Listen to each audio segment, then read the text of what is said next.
waktu aku usia 2 tahun, aku tuh meninggal, waktu kejang sampai meninggal. Di rumah? Di rumah, waktu itu posisi di rumah, aku inget banget waktu itu momen yang aku inget, aku lagi di kamar, terus tiba-tiba inget, langsung hilang gitu.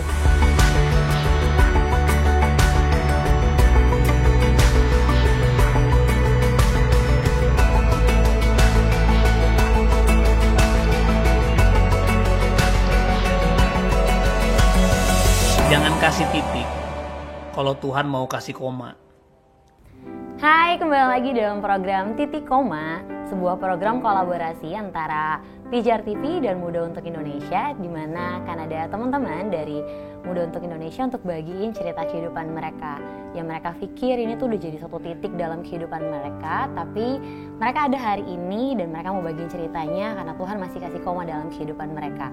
Program Titik Koma ini bisa teman-teman saksikan melalui aplikasi GoPlay setiap hari Jumat jam 5 sore waktu Indonesia bagian Barat, dan juga akan tayang di YouTube-nya Pijar TV dan juga Muda TV. Oke, di episode kali ini tentunya aku gak akan sendirian. Hari ini bersama dengan aku, Elsa Tania. Aku bersama dengan salah satu sister aku yang dari kota yang berbeda. Tambah berlama-lama lagi aku mau kenalin lagi. Hai Ciedi. Halo. Oke, nah sebelum Ciedi mau cerita-cerita, tak kenal maka kata sayang. Boleh juga nih, Ciedi kenalin dulu namanya, terus kesibukannya apa aja sih Ci? Oke, namaku Edi Aprilia. Untuk sekarang sibuknya melayani. Nah, kemudian Tuhan percayakan juga untuk jadi core team di Muda Untuk Indonesia Timur untuk sekarang. Oke, nah Ciedi, hari ini kasih judul buat Titik Koma ini, judulnya apa Ci? Second chance. Oke, kira-kira apa sih Ci yang melatar belakangi pilih judulnya tuh ini gitu Ci? Oke, yang menjadi latar belakang mungkin karena aku tuh punya background masa lalu di mana aku pernah dikasih kesempatan untuk hidup lagi sama Tuhan. Untuk hidup lagi tuh gimana ya? Kok serem ya? Iya. Jadi kebetulan papaku bukan dari, kita sekeluarga bukan dari keluarga Kristen aslinya. Papaku agama Buddha, mamaku agama Katolik. Dan kebetulan di depan rumahku itu, persis depan rumahku itu ada gereja. Nah, jadi papaku cuman tahu tentang Yesus karena dengar dari gereja depan. Mereka suka ajakin ayo ke gereja, tapi papaku selalu enggak gitu. Sampai pada suatu kali, aku waktu kecil itu suka sakit kejang. Karena demam. Ya, gitu. karena demam terus jadi kejang. Nah, aku sering banget sakit kayak gitu sampai pada satu titik waktu aku usia 2 tahun, aku tuh meninggal, waktu kejang sampai meninggal. Di rumah? Di rumah, waktu itu posisi di rumah, aku inget banget waktu itu momen yang aku inget, aku lagi di kamar, terus tiba-tiba inget, langsung hilang gitu. Ternyata waktu itu aku meninggal.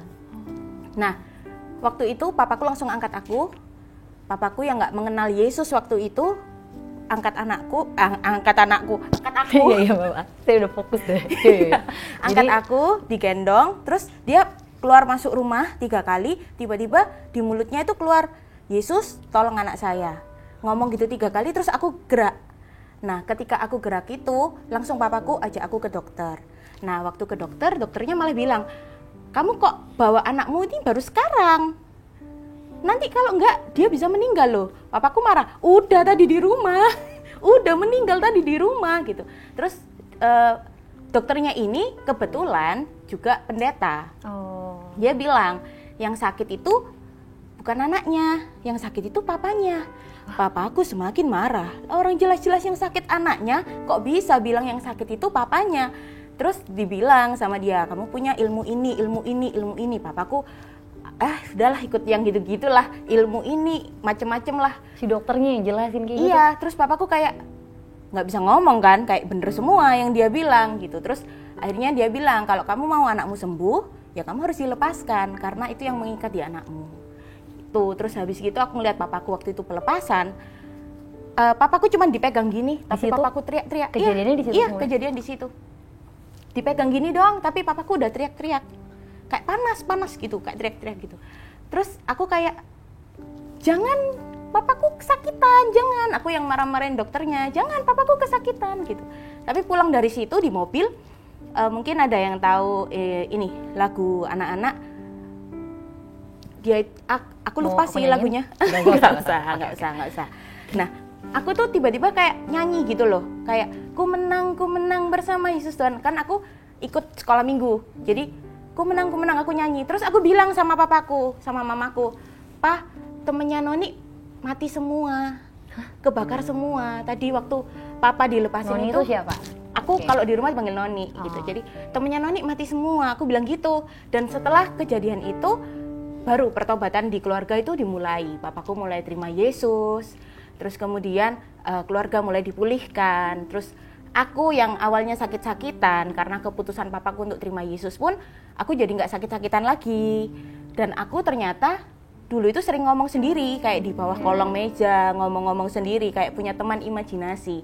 Yang tadi kamu sempat bilang kalau misalnya temanmu mati semua Iya, itu, ya jadi itu. kayak teman-teman imajinasimu Iya, gitu. semua. Jadi kalau mamaku masak di rumah, aku naik ke pagar, "Ayo main ke rumah, mamaku masak." Gitu. Karena nggak ada orang. Nggak ada orang.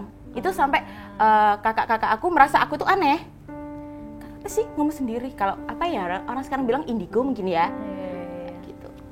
Oke, jadi yang kamu lihat temenmu mati semua pas di momen waktu di tempat dokter itu? Iya, waktu pas papaku papamu pelepasan itu? Pelepasan. Wah, pengalaman yang sesuatu ya, Ci. Aku Sesuatu. baru tahu loh. Oke. Nah, terus kan akhirnya itu jadi satu hal yang melatar belakang kamu pilih judul ini. Dan itu kan jadi kamu bilang dari keluarga kamu yang tadinya nggak percaya Tuhan, akhirnya jadi momen pertobatan papa kamu gitu. Dan terus kamu gimana? Akhirnya kan berarti papa sama mamamu juga kan jadi orang percaya. Apakah kehidupan Cihedi tuh semulus itu? Karena dari kecil kan kayak papahnya mengalami atau keluarganya mengalami perjumpaan sama Tuhan. Apakah mulus-mulus saja atau kayak gimana tuh, Ci? Dibilang mulus ya enggak. Itu karena aku sering kejang, itu jadi membuat aku itu jadi kayak lambat berpikir gitu. Iya. Jadi puji Tuhan, aku nggak pernah nggak naik kelas, aku selalu naik kelas. Tapi aku juga nggak berprestasi di sekolah, karena dianggapnya kayak kurang cepat tanggap lah. Itu efek dari aku sering kejang dulunya gitu. Dan itu membuat aku jadi orang yang berkecil hati. Karena itu? Iya, karena itu. Sampai pernah waktu sekolah kayak mamaku dipanggil, ini ya percobaan naik kelas, yang kayak gitu. Aku mengalami itu semua. Teman-temanku ranking 1, ranking 10 besar, aku 5 besar dari bawah. Bahkan percobaan naik kelas. Iya, bahkan percobaan naik kelas gitu. Tapi Tuhan baik, di masa itu pun aku selalu naik kelas gitu. Dan pada momen itu aku nggak menyadari semua itu, kalau ternyata itu tuh salah satu pertolongan Tuhan juga gitu. Tapi aku melihat itu kayak, oh ya udah, berarti memang seharusnya aku bisa gitu. Dan itu membuat aku dari aku kecil sampai aku besar, hidupku hanya les untuk aku bisa mengikuti pelajaran. Karena kalau nggak gitu ketinggalan. Gitu. Jadi ekstra ya, bukan cuma sekedar belajar di situ, tapi kamu tahu kekuranganmu dan kamu berusaha untuk memperlengkapi diri kamu juga ya. Iya. Oke, nah itu kan kehidupan kamu di sekolah. Apakah cuma kayak ya udah fokus aja di bagian sekolah dan pelajaran untuk naik kelas, atau kamu mengalami apa sih, Ci, gejolak-gejolak dalam kehidupannya Cihedi? Kalau gejolak-gejolak yang kayak gitu tuh, jujur, karena keluargaku itu bukan keluarga yang bermasalah atau apa. Keluargaku keluarga yang baik-baik saja, di luar dan di dalam pun kita merasa orang tua kita itu sangat baik gitu sama kita. Jadi untuk hal-hal yang kayak gitu tuh jujur aku nggak mengalami. Di rumah ya? Ya, untuk di rumah aku nggak mengalami. Nah, itu aku baru berpikir untuk kayak, kok teman-temanku merasakan hal yang spektakuler ya, keluarga mereka broken home dan yang lain-lain, mereka jadi punya pengalaman gitu. Tapi puji Tuhan itu nggak terjadi di keluargaku. Tapi dengan itu nggak terjadi di keluargaku, ketika ada orang sekarang cerita ke aku tentang masalah keluarganya, nggak ada sesuatu yang relate. Yang aku harus ceritakan atau yang aku harus jawab ketika mereka, Ci ini ada masalah keluargaku gini. Terus aku kayak, aku nggak pernah mengalami ini. Aku sempet kayak sharing ke beberapa temanku, aku kayak, Tuhan taruh aku di bagian ini, tapi aku nggak pernah loh mengalami ini. Ketika aku harus menjawab mereka, apa yang harus aku jawab? Aku nggak tahu loh. Mereka kan bilang, ya karena kamu nggak pernah mengalami. Dianggapnya kamu nggak pernah di posisi iya, itu, kamu nggak pernah di posisi mengerti itu. Gitu iya. ya. Sampai di satu titik aku kayak merasa kayak, oh iya ya, mungkin aku nggak pernah mengalami, tapi aku bisa loh untuk aku itu ngasih mereka masukan, untuk ngasih mereka kekuatan untuk enggak kok, keluarga itu enggak selamanya kayak gitu. Keluarga itu bisa jadi tempat pertama yang bisa menerima kamu apa adanya. Dan keluarga itu pasti akan selalu ada untuk kamu gitu. Ketika kamu memang nggak dilahirkan di keluarga seperti itu nggak apa-apa, tapi at least kamu bisa berkeluarga dengan cara seperti itu, dengan cara yang benar.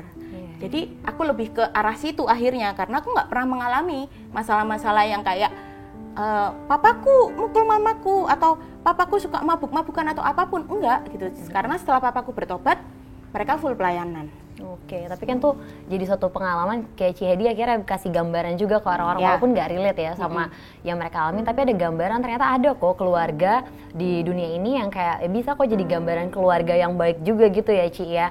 Nah tapi kalau jadi ada nggak sih momen perjalanan Cihedi juga, kan itu kan momen perjalanan papanya Cihedi gitu, tapi kalau momennya Cihedi sendiri untuk perjumpaan sama Tuhan yang jadi momen titiknya atau perjumpaan Cihedi itu ada nggak sih Ci? Itu kayak nggak lama-lama banget, kayak baru 2015-16 kayak baru-baru aja kan, nggak dengan pengalamanku yang pernah meninggal itu kayak terlambat banget gitu. Aku baru kayak mengenal Tuhan secara pribadi itu antara tahun itu gitu. Justru aku di momen aku putus sama pacar waktu itu. Oh, punya pacar dia. Iya, nggak punya ya. Aduh, kok jadi aku? Oh iya. Yuk. Gimana Ci? Ceritanya lanjutin. Waktu itu aku kayak di momen aku kayak putus gitu sama pacarku. Waktu itu ya biasalah drama kan, putus sama pacar apalah drama. Gimana tuh rasanya kalau putus sama pacar dramanya Ci? Kayak nggak enak gitu ya, kayak nggak mau makan gitu. Iya, aku sampai sekarang sih masih nggak mau makan deh, enggak. Terus nah, itu sampai di momen itu, aku ingat waktu itu aku lagi setrika baju, papaku lagi mau pergi, aku lagi setrika baju. Baju siapa? Baju mantan? Oh tidak, iya, lagi setrika baju. Terus tiba-tiba, aku yakin papaku juga pasti lupa dia pernah ngomong ini. Papaku cuman lewat sambil lalu di belakangku cuman ngomong gini, Papa lo yakin kamu pasti bisa. Masa sih nggak bisa? Orang yang kemarin aja bisa kok. Yang kali ini juga pasti bisa. Papa percaya kamu bisa. Nah, itu momen titik di mana aku merasa kayak, ya ampun, orang lain aja bisa percaya sama aku. Papaku aja bisa percaya aku. Kok bisa? Aku itu nggak percaya sama diriku sendiri kalau aku bisa. Dan itu jadi kayak merasa, ya ampun Tuhan. Oh iya ya, kayak gini ya. Papaku yang di dunia aja kayak gini. Apalagi papaku yang di surga, yang udah ngasih kesempatan aku kedua. Justru di momen itu, aku baru kayak, oh iya ya Tuhan, ternyata Tuhan waktu itu ngasih aku kesempatan kedua itu nggak sekedar untuk aku itu hidupku nggak bermakna, cuman gitu aja, enggak. Tapi untuk aku bisa jadi berkat untuk orang lain, untuk aku bisa jadi jawaban untuk orang lain. Mungkin dari hal yang nggak pernah aku alami, tapi aku bisa ngasih gambaran. Oh enggak kok, enggak seharusnya kayak gitu. Ada kok keluarga sehat, bisa kok, kamu bisa kok menciptakan keluarga sehatmu sekalipun keluargamu nggak oke. Wow, menarik sih kayak gambarannya ya, padahal kayak mungkin papamu juga ingat atau enggak bisa nyampein itu, tapi kayak jadi justru pengalaman kamu sendiri lagi gitu ya Ci. Kalau papa yang di dunia aja tuh kayak segitu yakinnya kalau kita bisa ngelakuin itu pasti juga Bapak di surga juga sepercaya itu ya. Ketika kita harus mengalami ini, aku percaya sih walaupun kejadian-kejadian itu di luar dari apa yang kita mau, tapi kan hidup kita di bawah kedaulatannya Tuhan, yang ketika Tuhan izinkan, tandanya Tuhan juga tahu kalau kita punya kapasitas untuk kita bisa ngelewatin ini gitu. Dan menarik sih menurut aku, kayak ya setiap orang tuh pasti punya cerita yang masing-masing. Mungkin banyak orang yang berangkat cerita dari permasalahan keluarga atau apapun, cuma kalau Cihedi mungkin kerasa nampaknya di keluarga nampak baik-baik aja, tapi untuk kita menjadi orang yang punya pengalaman hidup sama Tuhan juga bisa tetap berproses kita dari banyak hal gitu yang kalau kita mau lihat dan kita mau belajar. Mungkin kayak dari pengalaman itu kan juga termasuk hubungan ya Ci, maksudnya hubungan kan bukan cuma sekedar sama pasangan, sama orang tua, itu juga semua kita belajar tentang hubungan. Dimana lewat hubungan yang Cihedi waktu itu sama mantannya Cihedi, terus di situ akhirnya jadi momen pengalaman Cihedi dengar kayak perjumpaan juga sama Tuhan dan ngerti gimana kasihnya Tuhan dan kepercayaan Tuhan sama Cihedi gitu, yang gak mungkin kayak Tuhan nyelamatin Cihedi waktu itu atau juga menyelamatkan kita semua cuma buat hidup kita yang kayak gitu-gitu aja. Pasti ada tujuan Tuhan yang belum selesai juga yang untuk masih bisa kita lakuin untuk kedepannya. Dan sebenarnya hidup juga bukan tentang kita aja ya, tapi gimana juga buat kita buat berdampak buat orang lain, bagiin hidup kita buat orang lain ya Ci. Nah, itu kan jadi momen yang akhirnya sebenarnya titiknya Cihedi terus juga jadi satu titik balik yang sama Tuhan ya. Terus mungkin Cihedi mau bagiin gak sih kalau misalnya apa aja tuh yang akhirnya Cihedi dapat selain kayak Cihedi ngerasa ini jadi satu kesempatan atau kayak ada kebenaran-kebenaran yang benar-benar Cihedi dapetin lagi gak sih, Ci? Untuk kebenaran-kebenaran yang aku waktu itu benar-benar dapat, kayak ini waktu aku udah nikah sih. Aku baru kayak ngeh gitu. Aku dari kecil, aku tuh kepingin banget aku tuh punya panti asuhan. Kayak, Tuhan aku pengen punya panti asuhan. Atau aku pengen punya rumah penampungan atau apapun itu. Dari aku sekecil ini? Enggak lah. Ini waktu aku masih sakit-sakitan. Oh iya? Sekecil apa? Waktu aku masih sakit-sakitan. Oh ini sakit-sakitan. Gemoy, kayak laki. Kayak laki ya benar. Kirain foto Koni, enggak ya? Enggak. Nah, jadi waktu aku masih kecil itu, aku tuh kepingin banget aku tuh punya panti asuhan. Nah, pada waktu itu teman-teman yang aku layani, adik-adik rohani yang aku layani, 90% dari mereka itu broken home. Sekalipun orang tuanya nggak pisah, tapi di rumah mereka nggak merasakan keluarga yang utuh. Waktu itu aku diminta untuk pelayanan lebih lah di gereja, waktu itu di gerejaku di Surabaya. Terus habis itu aku bilang nih sama suamiku, gimana nih, itu kayak sesuatu yang terlalu besar buat kita gitu. Terus tiba-tiba waktu kita doa itu sambil nangis-nangis, kita doa gimana ya Tuhan ini gimana. Tapi waktu itu Tuhan cuman kasih hikmat, bukannya itu tuh impianmu di masa kecil, kamu punya panti asuhan.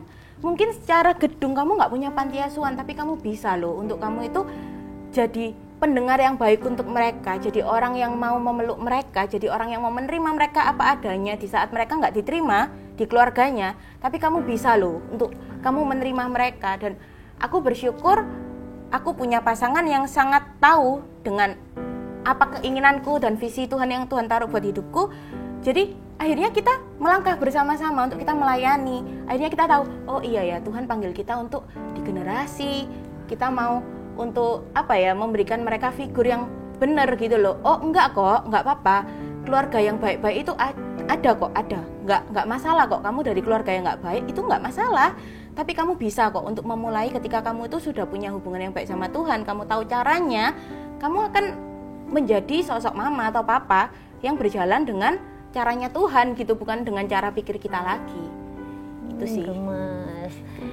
Gemes punya pasangan yang bisa mensupport visinya ya, Cihedi ya. Oke. Nah, jadi bukan cuma sekedar kayak buat Cihedi yang kehidupannya mungkin baik-baik aja, tapi Cihedi juga spesifik ya visi dari Tuhannya juga benar-benar mau bagiin kasih penerimaan itu di tengah orang-orang yang mungkin punya pengalaman yang nggak seperti Cihedi juga. Dan ternyata mungkin kita nggak bisa pilih ya keluarga kita kayak gimana, tapi kita juga bisa melihat gambaran itu dari Tuhan, dari kasihnya Tuhan. Bukan berarti kalau kita berasal dari keluarga yang nggak baik-baik aja terus itu jadi gambaran untuk kita terus lagi punya hubungan yang nggak baik atau jadi figur orang tua juga yang nggak baik juga buat nanti anak-anak kita. Justru kita harusnya terima kasihnya Tuhan dan kita juga bagiin kasihnya itu buat orang-orang lain ya Ci ya. Oke, menarik banget ceritanya Cici Hedi. Terima kasih Elsa. Nah, terakhir deh Cici bisa nggak sih kasih encouragement buat teman-teman di sana yang mungkin masih bergumul tentang keluarganya atau banyak hal yang mungkin relate sama apa yang Cici Hedi bagiin? Oke, buat teman-teman yang mungkin sekarang ada di fase, keluargaku broken nih. Aku terlahir dari keluarga yang nggak baik-baik nih. Guys, kita nggak bisa memilih kita mau lahir di keluarga yang seperti apa, tapi kita punya pilihan untuk kita membangun keluarga yang seperti apa. Gitu. Jadi nggak apa-apa lahir dari keluarga yang nggak baik-baik, tapi kita bisa kok untuk kita menciptakan rumah tangga kita sendiri atau kehidupan kita sendiri yang baik-baik aja. Gitu. Mantap Ci Hedi. Dan aku percaya banget sih kayak Tuhan tuh bukan cuma sekedar kasih ke kita tuh kesempatan kedua, bahkan banyak banget kesempatan yang Tuhan kasih gitu di tengah banyak hal mungkin juga yang nggak bisa kita pilih, kayak kita terlahir di keluarga apa, tapi juga Tuhan kasih banyak pilihan untuk kita bisa melakukan perubahan, kita bisa kasih sesuatu yang berbeda dari apa yang kita alami, bukan cuma sekedar kita terima yang nggak baik terus kita juga mau ya udah itu jadi kayak satu hal yang kayak pola yang harus kita lakuin sama, tapi Tuhan kasih kesempatan kita juga untuk bagiin hal yang berbeda, untuk ngelakuin perubahan juga. Thank you Ci Hedi. Thank you Elsa. Oke, kita udah nyampe di penghujung acara. Terima kasih buat teman-teman yang udah mengikuti dan menonton episode kali ini dari awal sampai selesai ini. Jangan lupa terus saksikan program Titik Koma setiap hari Jumat jam 5 sore melalui aplikasi GoPlay. Dan Titik Koma ini juga bisa teman-teman tonton di Pijar TV, di Pay TV Transvision Channel 778 atau melalui live streaming melalui www.pijar.tv setiap hari Senin dan hari Jumat jam 15.30 waktu Indonesia bagian Barat, dan juga hari Sabtu jam 13 dan 20.30 waktu Indonesia bagian Barat. Selain itu teman-teman juga bisa saksikan di akun YouTube-nya Muda TV setiap hari Kamis jam 6 sore. Jangan lupa buat kalau updatean berikut-berikutnya tentang episode berikutnya atau apapun tentang program Titik Koma, teman-teman bisa langsung kepoin aja tuh di Instagramnya @pijartv dan juga Muda untuk Indonesia. Buat teman-teman yang ada pertanyaan atau rindu untuk didoakan, teman-teman bisa banget hubungi nomor di bawah ini, akan ada tim yang akan memfasilitasi kalian. Nah, aku rasa tuh kayak kita tuh kalau misalnya dengan diri kita sendiri, kita akan bergumul dengan setiap hal yang kita pikirin, kita ngerasa terus meratapi hidup kita, tapi kita juga perlu banget wadah untuk kita bisa berbagi cerita kita dan juga bisa ngerubah setiap pemikiran yang kita pikirin tuh ya Ci. Biasanya kita terima segala kebohongan terus gitu-gitu aja, kita butuh teman yang bisa ngebantu nge-support kita nggak bisa sendirian. Makanya buat teman-teman yang rindu banget pengen punya komunitas, teman-teman juga bisa kepoin Instagramnya Muda untuk Indonesia, bisa tanya-tanya di sana kalau teman-teman rindu untuk join dalam komunitas. Nah, spesial buat teman-teman yang ada di Indonesia bagian timur, tadi Cihedi sempat mention kalau dia tuh ada salah satu core team Indonesia bagian timur. Jadi bisa sekalian promoin ada di kota mana aja Indonesia bagian timur. Untuk Muda untuk Indonesia Timur kita ada di 5 kota. Ada di Papua, ada di Bali, ada di Manado, ada di Ambon, sama satu lagi Kupang. Nah, untuk komsel kita yang online, kita ada di hari Rabu. Kita ada di hari Rabu jam 6 WIB gitu. Jadi kalau untuk teman-teman yang di timur jam 7 malam gitu. Nanti kita bisa ketemu di sana, sharing-sharing untuk dengar kesaksian dari teman-teman dari Indonesia Timur. Untuk info yang lebih lanjut untuk onsite-nya bisa dilihat di IG masing-masing. Gitu. Nah, terakhir nih kalau teman-teman lihat, aku terakhir mau promosiin juga kalau teman-teman lihat nih, aku pakai baju dari produknya Merch by Muda. Ini ada baju Titik Koma, masih tersedia juga, teman-teman bisa cek aja di Instagramnya dan juga di akun official di Shopee dan lain-lain. Gak cuma baju ini, teman-teman juga bisa lihat di situ ada kartu pemuda yang bisa teman-teman mainin sama teman-teman komunitasnya, bisa dapetin nilai-nilai kekristenan dan juga nilai-nilai nasionalisme. Kalau kepo kayak gimana silahkan beli dan mainin aja. Dan juga ada produk yang lainnya nih, kalau mau lihat nih. Jadi udah punya belum nih? Kalau belum kita beli ya. Okay. Ini ada jaketnya, di sini ada baju gambarnya Kak Radit ya, dan di sini ada hashtagnya yang slogannya Kak Radit banget. Jadi selain make, kita juga bukan cuma sekedar jadi keren, tapi ada nilai yang kita mau bagi juga ketika kita pakai. Dan ada lagi produknya. Nah, ini cocok banget nih kalau teman-teman mau main. Ini keren banget, bisa buat naruh handphone, dan di sini juga bisa untuk naruh kartu-kartunya. Jadi simple banget kalau yang jalan-jalan malas bawa tas, bisa banget nih pakai aja kayak begini. Dan spesial kita tuh udah mau Natalan dan kita tuh ada produk baru dari Merch. Jadi itu ada baju. Nah, teman-teman bisa lihat ada di belakang sini, dan dia tuh kayak ada paketannya juga, nggak cuma baju. Nanti kalau infonya kayak gimana bisa aja langsung cek di Instagramnya. Oke, sekian aja episode kali ini. Jangan lupa terus saksikan program Titik Koma. Jangan kasih titik kalau Tuhan mau kasih koma. See you.